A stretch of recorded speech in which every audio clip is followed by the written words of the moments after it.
তো মানুষ বুড়ো হতে চায় না। এখন দেখবেন যে অনেক শ্যাম্পু বেরোইছে, শ্যাম্পু অ্যান্টি এজিং শ্যাম্পু। কি এজিং? Anti ageing. ক্রিম বের হয়েছে, ক্রিম অ্যান্টি এজিং ক্রিম। এটা বলে অ্যাট্রাকশন লাগায় আর কি, যে এটা মাখলে মানুষ আর বুড়ো হয় না, এই শ্যাম্পু দিলে মানুষ আর বুড়ো হয় না। ভারতের একজন ধনকুবের আছে, নাম শুনেছেন না? মুকেশ আম্বানি। ওনার স্ত্রী নীতা আম্বানি, আমি একটা নিউজে দেখলাম যে তিনি গোল্ড ওয়াটার খেয়েছেন। এক বোতল গোল্ড ওয়াটারের দাম মোস্ট লাইকলি $60,000,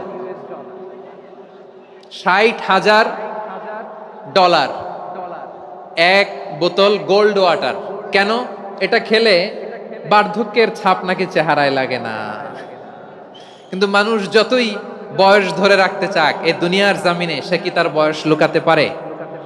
আমার কলিজা টুকরা সিলেট, আওয়াজ করে বলেন, এই দুনিয়ার জীবনে বয়সকে ধরে রাখা যাবে?